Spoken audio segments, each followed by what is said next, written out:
Doctor तीर्थतीरथ से जड़े चित्रशिल्पी एवं सुनाम धन्य अर्जिचंती राज्य तथा राज्य बाहर आंतर्जातीय स्तर से जड़े चित्रशिल्पी बर्तमान आम आज भेटीचे सहित अधिक आलोचना कर चर्चा नहीं स्वागत कौन कहे किमिति आपण बर्तमान चित्र गोटे शिल्पी को आपणेले एवं बहुत शिक्षित मध्य आपण रहिसंती एवं बहुत जगार मध्य सुनाम अर्जन कर सारी देखु एटा मोर जन्मगत कला थिला चित्र करवाटा तो मुझे जो सान होती एठी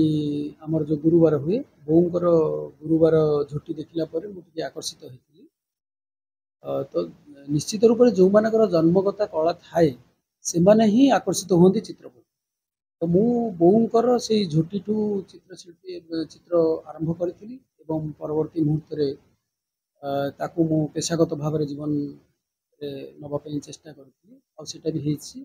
आपणकर मु जोटा दृश्य कला कहते दृश्य कलार मु डॉक्टरेट करमर स्थानीय जो बिरेंची नारायण मंदिर अच्छी बिरेंची नारायण काष्ठ कारुकार्य तथा ये अंचल अन्य काष्ठ कारुकार्य मंदिर डॉक्टरेट कर Utkal university of culture Bhubaneswar तेरे आम बर्तमान आउ गोटे जिन जाना चाहिए आप जो आंतर्जातीय स्तर में कौ जगार किमती आप चित्र करोटी लोक उत्साहित कर देखु प्रथम मु 2013 प्रथम थर पे अंतर्जातीय निमंत्रण मु पाई किंतु से वर्ष मोर असुविधा कारण जापारे 2014 मु जाइली जोटि कि आपणकर सारा विश्वर 20टा कंट्री 42 जन चित्रशिल्पी से जो मैंने कि भास्कर्य शिल्पी मुझे चित्रकर हिसाब से जाइली कि उभय काम करी आमर भास्कर्य काम प्लस पेंटिंग काम दुईटा जाक कर सबू गुड़ाक आमर भारतीय संस्कृति उपर विशेषकर गंजाम जो लोकनृत्य अच्छी जो माने आमर दासकाठिया को आरंभ करी रजा नाटक पर्यंत भारत लीला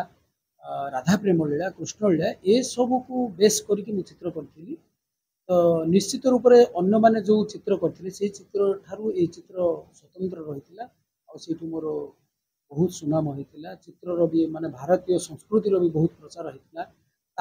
मत विभिन्न देश निमंत्रण आसाला पाखापाखि मु चारिटा शिक्षागत योग्यता कौन रही शिक्षागत योग्यता कौन थिला जे आपण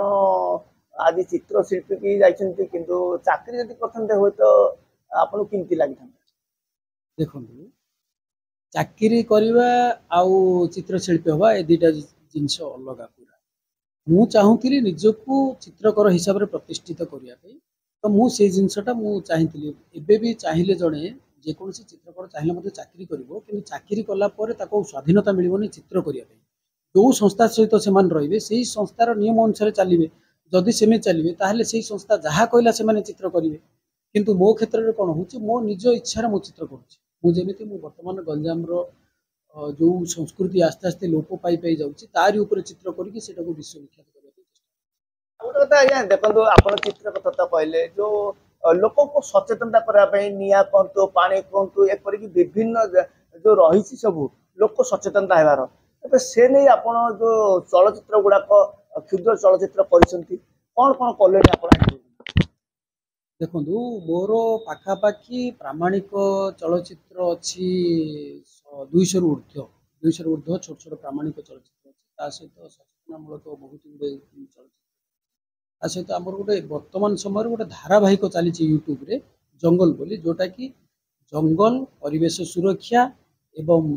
आपणकर स्थानीय अंचल गौरवान्वित व्यक्तित्व आमर पर्यटन ये सब क्षेत्र जे जो सब सुनाम रही जे सब प्रतिभाधारी व्यक्तित्व होती सबू से भितर आम से जंगल धारावाहिक माध्यम प्रचार ओडिशार बृहत्तम पर्यटन क्षेत्र कहुवा गंजाम जिलार प्रसिद्ध क्षेत्र बुद्धखोल बुद्धखोल आप सुटिंग बेले बेले करें तेरे पर्वतमाला जो जाऊँ सुटिंग करने से आपणकर केते आपन को लागो फुलफिल जे जो आप प्राकृतिक परिवेश को जाऊ शुणु ପ୍ରାକୃତିକ ପରିବେଶକୁ ଯାଉଛନ୍ତି, ପ୍ରାକୃତିକ ପରିବେଶକୁ ଗଲା ପରେ ଆଉ ଫୁଲଫିଲ୍ ହେବାର କ'ଣ ଅଛି? ପ୍ରାକୃତିକ ପରିବେଶରେ ତ ନିଶ୍ଚିତ ରୂପରେ ସେଇ ଜାଗାଟା ତ ପ୍ରାକୃତିକ ହିଁ ଲାଗିବ ନା। ତ ଆମର ଏଇଥିପାଇଁ ବୁଦ୍ଧକୋଲକୁ ବେସ୍ କରିକି ହିଁ ଆମର ଜଙ୍ଗଲ ତିଆରି ହେଇଛି। ଆସ୍ତେ ଆସ୍ତେ ବୁଦ୍ଧକୋଲ ନଷ୍ଟ ହେଇଯାଉଥିଲା। ଆମେ ଗୋଟେ ଗ୍ରୀନ୍ ଟିମ୍ ଗୋଟେ ହେଇଛୁ, ଯେଉଁମାନେ କି ହାତରେ ହାତ ଦେଇକି ଆମେ ସେଥିରେ ଗଛପତ୍ର ବି ଲଗାଉଛୁ। ତା ସହିତ ପଶୁଙ୍କୁ ରକ୍ଷା କରିବା ପାଇଁ ଚେଷ୍ଟା କରୁଛୁ। ନିଆଁ ଯେଉଁ ଆସୁଛି ତାକୁ ମଧ୍ୟ ମାନେ ବନ୍ଦ କରିବା ପାଇଁ ଚେଷ୍ଟା କରୁଛୁ। ଯେଉଁ କ୍ଷେତ୍ରରେ ଆମେ ଦେଖୁଛୁ କୌଣସି ପଶୁକୁ ମଧ୍ୟ ଅତ୍ୟାଚାର ହେଉଛି, ସେ କ୍ଷେତ୍ରରେ ଆମେ ବିରୋଧ କରୁଛୁ। ତା ସହିତ ଆମେ ଚଳଚ୍ଚିତ୍ରଟା କରୁଛୁ ଲୋକଙ୍କୁ ଜନସଚେତନତା ସୃଷ୍ଟି କରିବା ପାଇଁ। ତେବେ ଆମେ ଗୋଟିଏ କଥା ଆମେ କହିପାରିବା ଡକ୍ଟର ଶ୍ରୀପତି ବାବୁ, ଯେ ବର୍ତ୍ତମାନ ଚିତ୍ରଶିଳ୍ପୀ ଆପଣ ରହିଥିଲେ ମଧ୍ୟ ଲୋକଙ୍କୁ ସଚେତନତା କରାଇବା ଏବଂ ଜନସେବା କରିବାରେ ମଧ୍ୟ ଆପଣ ସହାୟକ ହେଇଛନ୍ତି ବୋଲି କହିବା। ଏଇଟା ଜନ୍ମଗତ ଗୁଣ। ଲୋକଙ୍କୁ ସହାୟତା କରିବା, ପ୍ରକୃତିକୁ ବଞ୍ଚେଇ ରଖିବା, ଏସବୁ ମୋର ଜନ୍ମଗତ ଗୁଣ। ଯେମିତି ଆପଣ ଦେଖନ୍ତୁ, ବିଭିନ୍ନ ଲୋକ ନିଜ ନିଜ କାମ ସରିଲା ପରେ ସେମାନଙ୍କର ଗୋଟେ ଖଟି ଜାଗା ଥାଏ, ବନ୍ଧୁ କିଛି ଥାଆନ୍ତି, ସେମାନେ ସେଠି ଯାଇ ଖଟି କରନ୍ତି, ବନ୍ଧୁବାନ୍ଧବ ସହିତ ତାଙ୍କର ମଜା ମଜଲିସ୍ କରନ୍ତି, ଯାହା ବି କରନ୍ତି। କିନ୍ତୁ ମୋର ଯେତେବେଳେ ଚିତ୍ର ଠାରୁ ମୁଁ ଅବସର ପାଏ, ଯେତେବେଳେ ମୁଁ ଚାହେଁ ମୁଁ କୋଉଠିକି ଯିବି, ସେତେବେଳେ ମୁଁ ଯାଏ ବୁଦ୍ଧକୋଲ ଏସବୁ କ୍ଷେତ୍ରକୁ ଯାଏ। ମୋର ଯେଉଁ ସବୁ ବନ୍ଧୁମାନେ ଅଛନ୍ତି, ଆମର ପ୍ରକୃତି ମିତ୍ର ବନ୍ଧୁମାନେ, ଯେଉଁମାନେ ପ୍ରକୃତିକୁ ଭଲ ପାଆନ୍ତି, ସେମାନଙ୍କୁ ଏକାଠି କରିକି ଆମେ ମୋବାଇଲରେ ତାକୁ ସୁଟିଂ କରୁ। ସୁଟିଂ କରିକି ୱାଇଲ୍ଡ ଏପିସୋଡ୍ ମଧ୍ୟ ଚାଲିଛି। କ'ଣ ଚାଲିଛି ଆମର ସେଇ ଧାରାବାହିକ ଜଙ୍ଗଲ ଏବେ ବି ଚାଲିଛି, ଯାହାର କି 44 ନମ୍ବର ଏପିସୋଡ୍ ସୁଟିଂ ହେଉଛି। ତେବେ ବର୍ତ୍ତମାନ ଯାହା ହଉ ଆପଣ ହଜାର ହଜାର ଦର୍ଶକ ରହିଥିଲେ, ଆପଣ ଯୋଉ ପ୍ରକାର ମାନେ କହୁଥିଲେ ଯେ ଆପଣ ଚିତ୍ରଶିଳ୍ପୀ ହୋଇଥିଲେ ମଧ୍ୟ ବିଭିନ୍ନ ପ୍ରକୃତିକୁ ବଞ୍ଚେଇ ରଖିବା ପାଇଁ ବିଭିନ୍ନ ପ୍ରୟାସ ମଧ୍ୟ କରିଛନ୍ତି ଏବଂ ଲୋକ ସଚେତନତା ମଧ୍ୟ କରୁଛନ୍ତି। ତେବେ ଆଉ ଗୋଟେ କଥା କହିବାକୁ ଯିବା, ବର୍ତ୍ତମାନ ଯୋଉ ଦର୍ଶକ ମାନେ ରହିଛନ୍ତି ଆପଣଙ୍କର ଆଲୋଚନା ଆଉ ଆମର ଆଲୋଚନାକୁ ଦେଖୁଛନ୍ତି, ସେମାନଙ୍କ ପାଇଁ କ'ଣ କହିବେ? ସମସ୍ତଙ୍କ ପାଇଁ ମୁଁ କହିବି ଯେ ଦିନକୁ ଦିନ ଯେମିତି ଆପଣଙ୍କର ବିଶ୍ୱତାପନ ବଢ଼ି ବଢ଼ି ଚାଲିଛି, ସେଇଟା କେବଳ ଆମର ଭୁଲ ପାଇଁ, ଏଇ ଜନସମାଜ ପାଇଁ। ତ ଆମେ ସଚେତନ ହେବା, ଆମେ ପ୍ରକୃତିକୁ ବଞ୍ଚେଇ ରଖିବା। ପ୍ରକୃତି ଯଦି ବଞ୍ଚିକି ରହିଲା, ତାହେଲେ ହିଁ ଆମେ ଚାକିରି କରିବା କି ଚିତ୍ର କରିବା କି ଯାହା ବି ମାନେ ସାଂସ୍କୃତିକ କାର୍ଯ୍ୟକ୍ରମ କରିବା, ଯାହା ବି କରିବା। ପ୍ରକୃତି ଯେବେ ପ୍ରକୃତି ନଷ୍ଟ ହେଇଯିବ, ସେବେ ଆମେ ପ୍ରକୃତିର ସୃଷ୍ଟି ଗୋଟେ ଗୋଟେ ଯିବ, ଆମେ ବି ନଷ୍ଟ ହେଇଯିବା। ସମସ୍ତଙ୍କୁ ଗୋଟେ ମୁଁ ମାନେ ଅନୁରୋଧ କରିବି ଯେ ଆପଣ ସମସ୍ତେ ପ୍ରକୃତିକୁ ବଞ୍ଚାନ୍ତୁ। ଧନ୍ୟବାଦ ସାର୍, ବହୁତ ବହୁତ ଧନ୍ୟବାଦ। ଆପଣ ଚର୍ଚ୍ଚା ନ୍ୟୁଜ୍ ଚ୍ୟାନେଲ ମାଧ୍ୟମରେ ଯୋଉ ଆପଣଙ୍କର ସମୟ ଦେଇଥିଲେ, ଆପଣଙ୍କୁ ଆମେ ବହୁତ ଧନ୍ୟବାଦ ଦଉଛୁ।